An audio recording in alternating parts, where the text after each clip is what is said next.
What's up, everybody? My name's Big Cam and welcome back to another Comically Boston Monday morning weekly nerdy news podcast. And every Monday we discuss the last week in nerdom. And a lot happened over the last week, and this is going to be everything that happened from Monday to Friday last week, because Saturday, Sunday I wasn't going to be around to make videos, and Monday here in Boston we're supposed to be absolutely buried in snow. So I wanted to be able to get this up Monday morning for y'all, and then Tuesday, just like last week, we're gonna have A Night of the Seven Kingdoms episode 2 breakdown. So stay tuned for that if you are watching A Night of the Seven Kingdoms. I'm really liking that show so far through 1, so I'm ecstatic to see episode 2. But let's jump right on into the weekly nerdy news, shall we, and start discussing everything that's gonna be happening over the next week and everything that happened last week. First up on the docket today, we have the Wonder Man series that is dropping all 8 episodes on January 27th, which I believe is, Tuesday? So all 8 episodes are dropping, but Marvel Television released the episode titles. So the first episode is going to be called Matinee, second episode called Self-Tape, third episode is called Pecomia, fourth episode is called Doorman. Fifth episode is called Found Footage. Sixth episode is called Callback. Seventh episode is called Kathy Friedman. Okay. And 8th episode is called Yucca Valley. So I believe this is going to be all set in like Hollywood. It's going to be like from the perspective of Simon Williams being an actor trying to get a role and putting himself on tape and getting a callback to be Wonder Man in the movie Wonder Man. So I don't know. It seems like it's going to be Marvel's version of the studio, but maybe not so campy and a little bit more focusing on the actor's point of view trying to get a role in Hollywood type of thing. But I'm interested in that, so anybody looking forward to that, comment below your thoughts on Wonder Man. And I'll see you guys sometime this week for a breakdown of that Marvel television show. Another movie that's coming out in the next couple days, or actually came out Friday, the same day I'm recording this, and it is a hour 40-minute PG-13 sci-fi movie, and that's called Mercy, with Chris Pratt and Rebecca Ferguson. And I believe Rebecca Ferguson's playing like this AI character. And from the trailers, it looked pretty decent, but I wasn't sure if I was going to really like it or not. And it looks like critics are not, because it's currently sitting at an 18% on Rotten Tomatoes with 11 critics reviews, and that's what it debuted with. So, you know, I'm curious to see what the audience score ends up being, but debuting at 18%, yikes. You know, maybe it's just the AI of it all, and people are just like, oh, it has to do with AI, cancel, you know, like, and it doesn't really have to do with AI. Like, I'm pretty sure the whole movie itself wasn't made with AI, but it's just like about what if the court system was taken over by AI, and an AI had to be the one that, like, convicts you and, you know, sentences you to death type of thing. I think that's like the premise of the movie, and Chris Pratt has to, you know, talk to this AI and prove his innocence type of thing, and yeah. So it's, I mean, it sounds interesting, but also maybe people are hating it, so maybe it's not that good. Who knows? I'm probably still going to check it out at one point or another, but comment below, were you excited for Mercy, and does that make you a little bit nervous? It makes me a little nervous for sure. But of course, like every Friday for the last multiple Fridays, and the multiple Fridays in advance, we have been doing the James Bond collection in the whole franchise, starting back with Dr. No and Sean Connery's Bond and going all the way through to Daniel Craig's. I already have Daniel Craig's movies reviewed on the channel from a couple years ago, or last year or something like that. But I am currently sitting at, I believe it was For Your Eyes Only came out last Friday, and then next week we have Octopussy. So, interesting title for a Bond movie, but the whole Bond collection is now streaming on Netflix, so that's interesting. And then I saw some reports last week that the initial frontrunner right now for Bond, it seemed like, was Callum Turner, but then I saw conflicting reports that Oscar nominee Jacob Elordi is set to have some meetings with the James Bond 007 team in Denis Villeneuve in his new Bond movie. So, I don't know. I do want a Brit to play the role, but Jacob Elordi is highly talented, so, and he has the height, so I don't know. I would really think he would crush a role like that, to be honest, but I feel like it should be a Brit. But comment below, do you think Jacob Elordi would make a good James Bond? Possibly. But moving on into some DC news, and just last week we got a confirmation that Christina Hodson will officially be the writer for the Batman the Brave and the Bold, and Andy Muschietti still remains attached to direct the film. And Hodson previously wrote the Birds of the Prey and the Flash movie, and I think she also wrote the Batgirl movie that was canceled by Disney or by DC and for tax write-offs, which is some bullshit. But it seems like she's like an in-house DC writer, and they quite like her work. And I didn't mind the writing on Birds of Prey, you know, a very women-centric movie, and like the Flash writing wasn't the problem. It was really just the story and like Ezra, you know, like if it was anyone else besides Ezra, I think that movie would have been great. Like, but there's still some things in that movie that are like, oof, wow, what were they trying to do with this multiverse? You know, like, but I mean, the Flash still kind of did more multiverse and more madness than Doctor Strange and the Multiverse of Madness. So I don't know. At least they attempted to make a Flash movie, and I actually have a Flash figure that I'll be unboxing later this week. So any Hot Toys fans out there, stay tuned for that. And as far as the Batman, the Brave and the Bold, that no Batman has been cast yet, but James Gunn did say that no Batman films will be in production at the exact same time. So right now we're going to be heading into the Batman Part 2, and we'll talk about that more in a second. But you know, that movie's set to start filming next year, probably come out in 27, maybe even 28, and you know, if that's the case, he's probably not going to start filming The Brave and the Bold until afterwards, you know, and he's not going to have The Brave and the Bold and the Batman Part 2 coming out in the same calendar year, you know, and competing against each other. That's not the idea. They want to have both things do well, not compete against, you know. But then James Gunn released this photo last week, and it said, like, working in the Sanctum, or I always call the Fortress of Solitude the Sanctum for some reason. Probably because of Doctor Strange and the Sanctum Sanctorum. But the Fortress of Solitude, we have this image here of Superman walking into, and James Gunn just released this photo, and some people started talking, oh, Man of Tomorrow is in production. I think it is, but more like pre-production. I don't think they've actually started filming yet.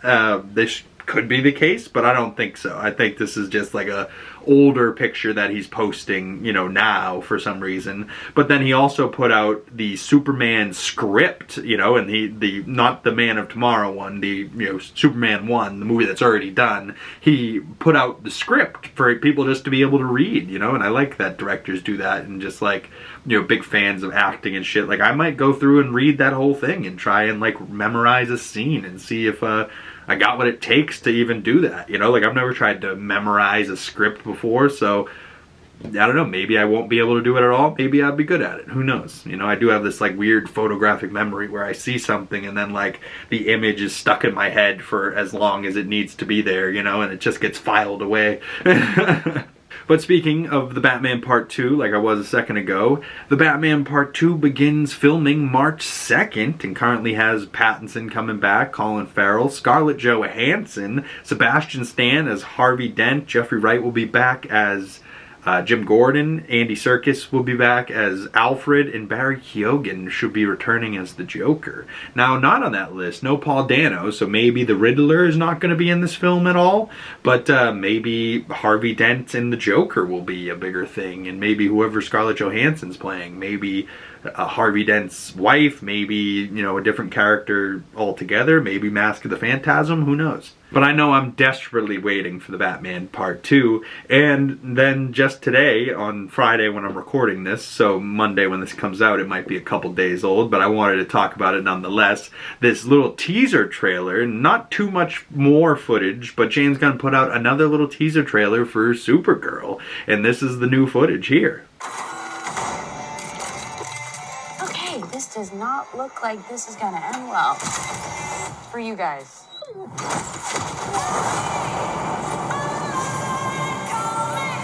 What was it like to lose everything in a day? Kurton didn't die in a day. Gods are not that kind. Oh, he's such a...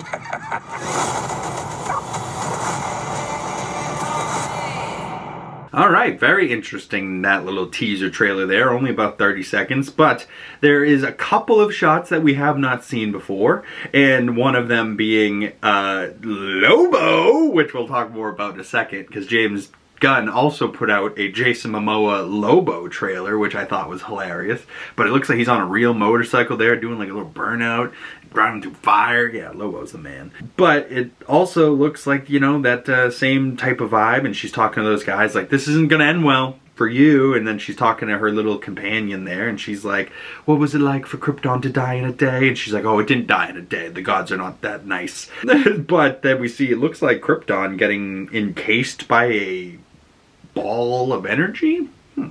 Interesting.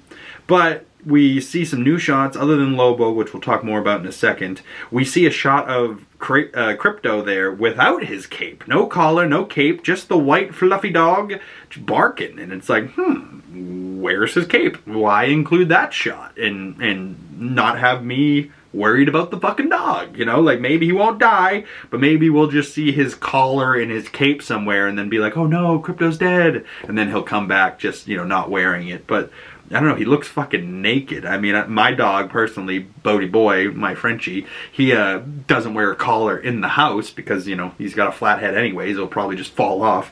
Flat head, flat neck, you know, it's same thickness. Where, like, you know, dogs with snouts have more of like a head, and the neck is smaller than the head, so like the collar looks right. Where, like, you know, obviously he walks with a collar fine, but I don't know. Where's Crypto's collar? Where's his cape? Why does he look naked? I don't know. But not too much different from the actual Supergirl trailer that got put out originally. Just a couple of new shots and some new Lobo footage. But people have been real excited from this Lobo footage, and there's this new Lobo poster, and it looks like his weapon of choice is like a hook with like a chain attached to it. Very interesting. He looks very comic book accurate Lobo. But let's look at this little video James Gunn put out for Jason Momoa and his reaction to finally being Lobo. Do you have any comments about playing Lobo? Finally.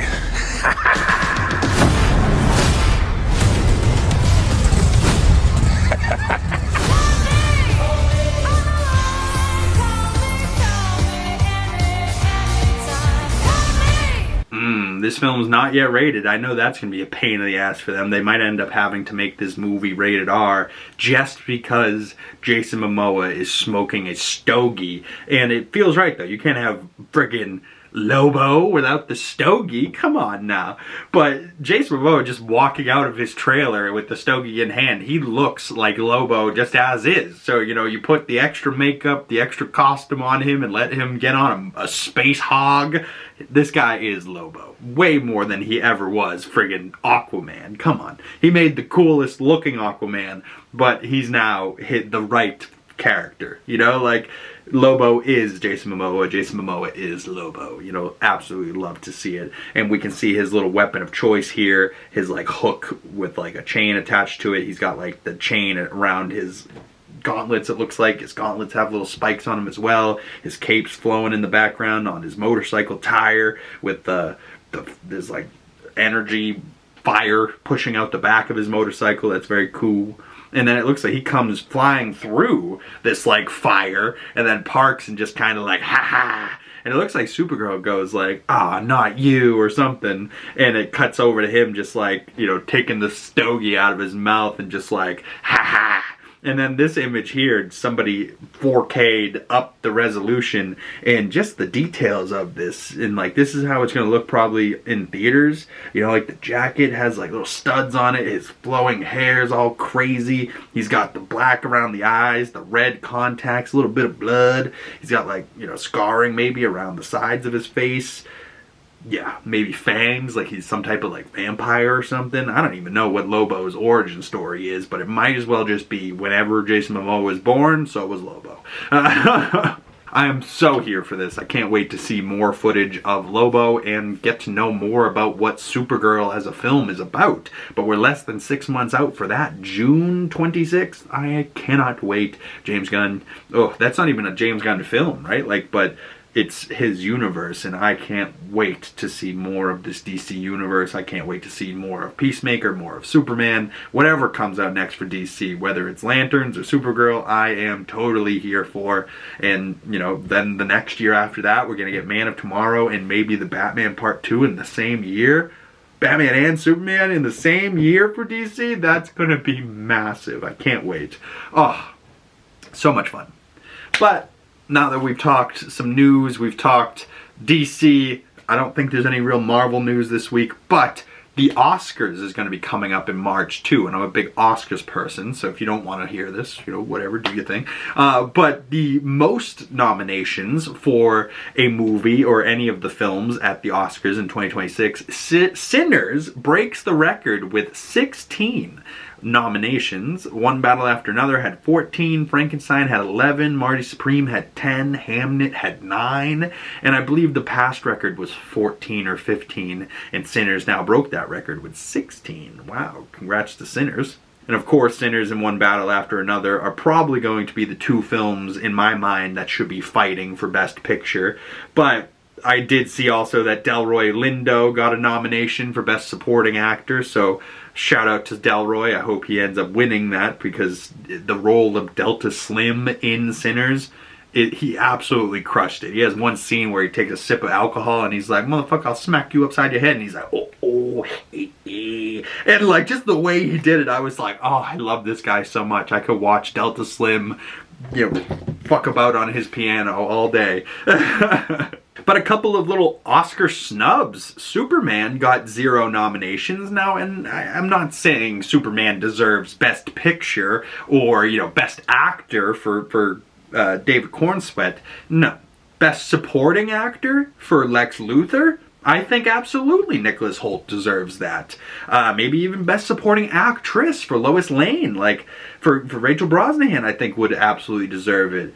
If not those in like major categories, it at the very least deserves the categories of visual effects, costume department, you know what I mean, set design, that type of thing. Like for the Fortress of Solitude set design, like, come on.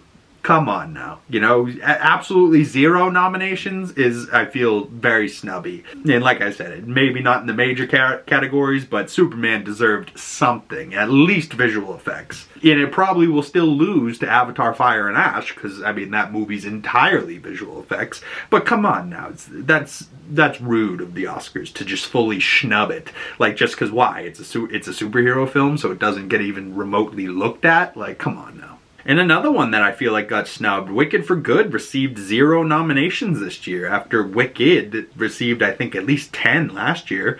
And Wicked for Good, I know it was like not as good to me as the first movie. It was a little bit more of a downer. The first movie seemed just hype as fuck. The second movie was like longer, but also slower, but also, you know, like deeper, darker tones. I don't know, like there's parts of it that are phenomenal, but there's also parts that were like, but there's still 0 nominations is crazy. And like maybe Cynthia and Ariana don't deserve it again, and they deserved it more for Wicked Part 1, but still, costume design, visual effects, set design, all of those type of things deserve the nomination for this type of movie that had such compelling visual effects and like sets and costumes. Like, beautiful film.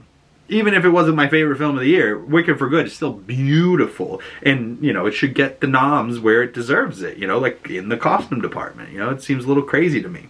But I believe Conan will be hosting the Oscars, and I can't wait. I'm a big fan of watching these shows and stuff like that. But the most nominated films at the 2026 Oscars: Sinners 16, One Battle After Another 14, Frankenstein 9, Marty Supreme 9, Sentimental Value 9, Hamnet 8, Begonia 4, F1 4, The Secret Agent 4, Train Dreams 4, Avatar Fire and Ash 2, K-Pop Demon Hunters 2, which both seems low for those last 2 films, goddamn.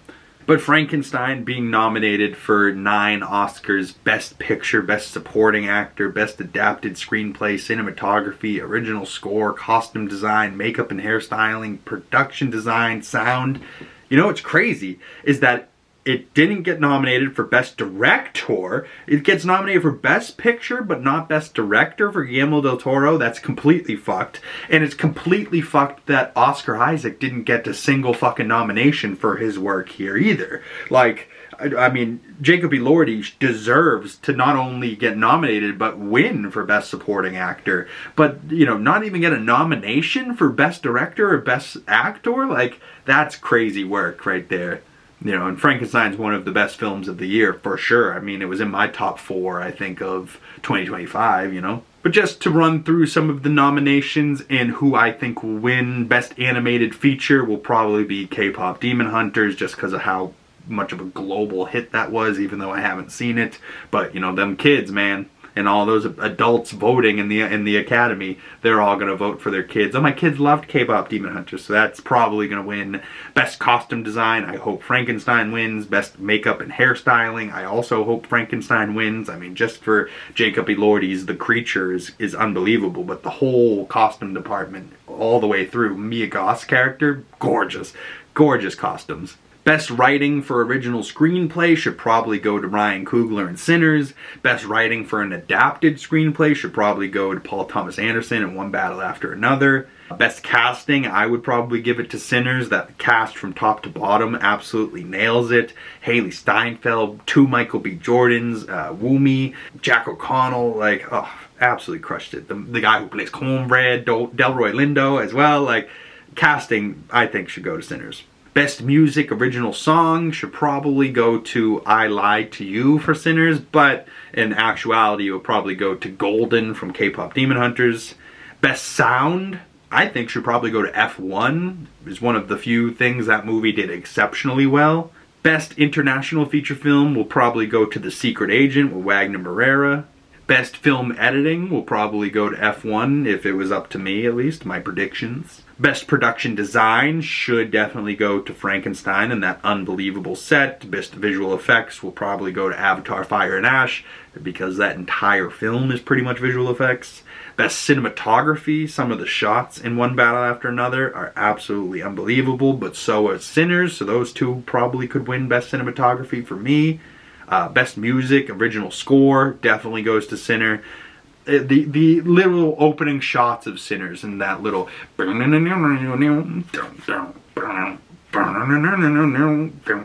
know, like, it's like this bassy, heavy, grungy guitar. And that movie is such a musical feat that I almost left the theater and went directly to a guitar shop and bought a guitar. That's how much that movie has been in my head since I first saw Sinners in theaters. It's genuinely made me want to get into actually playing the guitar. You know, and I've been thinking about that for years, but that was a movie that I was like, I think I need to do it. And then, like, seeing before that A Complete Unknown with Timothée Chalamet and hearing all those Bob Dylan lyrics and seeing him play, I was like, man, I gotta get a guitar. Like that, 2 songs, I Lied to You from Sinners and Hey Hey There Woody Guthrie from Complete Unknown. 2 songs that absolutely made me want to go get a guitar instantly. Best Actress in a Supporting Role will probably go to Tiana Taylor for One Battle After Another. Should maybe go to Woomy for Sinners, but I don't think she's going to get the nod. I think Tiana Taylor might. Best Actress in a Leading Role, if the other award shows have been any prediction for this, Jessie Buckley will probably win for Hamnet, and she's single-handedly making me want to go and see that movie, and Chloe Zhao directing, and I really like her work as well. Best Actor in a Leading Role, honestly, could go to a bunch of people in this category. It's stacked, but I think Timothée Chalamet for Marty Supreme could win, get his first Oscar. He's won a couple of other awards, so I'm thinking maybe the Oscar will go to somebody else.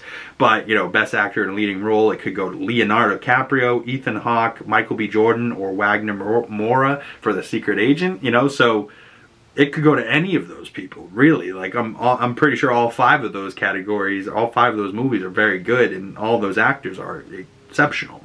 Best Directing, the options, Chloe Zhao for Hamnet, Josh Safdie for Marty Supreme, Sentimental Values Director, Paul Thomas Anderson, One Battle After Another, or Ryan Coogler for Sinners. It's probably going to go to One Battle or Sinners. In my mind, Ryan Coogler for Sinners should get it, no question about it. But the fact that Frankenstein isn't on this list is honestly crazy. Over sentimental value, probably, you know, in my mind. For sure, actually. You know, like, who's seen sentimental value? I'm sure it's a good movie, but, like, I haven't even heard of it. And then finally, Best Picture, I think will probably go to Sinners or One Battle After Another. But Begonia, Yorgos, and Emma Stone, F1's on here, Frankenstein's on here, Hamnet, Marty Supreme, One Battle, The Secret Agent, Sentimental Value, Sinners, and Train Dreams. Train Dreams, I heard, is beautiful as well. Slow, but beautiful. I think the front runners for Best Picture will probably be Hamnet, Sinners, or One Battle, and it could be like a three-way tie, and then like maybe Hamnet wins. You know what I mean? Like, I don't know. I think Frankenstein should be considered, but it probably won't. And if I had to choose one over One Battle or Sinners, I'm still choosing Sinners. Although I think I might need to see One Battle After Another again and get a second watch in my brain and see how that affects me, and maybe I'll like it more. Who knows? But comment below your thoughts on anybody, all the nominations, any of the snubs that happened today. I'd love to hear your thoughts on the 2026 Oscar nominations, or send your thoughts over about Supergirl and Jason Momoa's Lobo, the Batman, the Brave and the Bold writer, if she's going to be any good. The Batman Part 2 starting up pretty soon.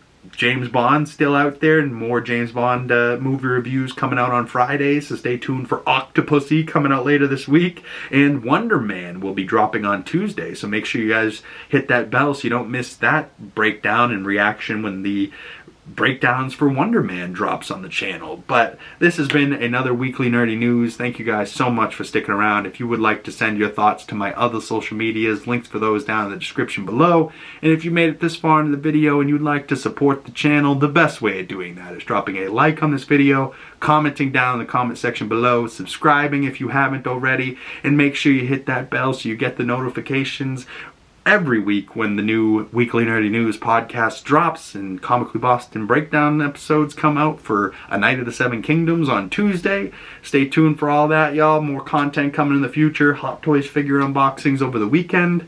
And I highly appreciate everybody that clicked on this video, made it this far. You guys are the best, and I'll see you beautiful people in the next video. Peace!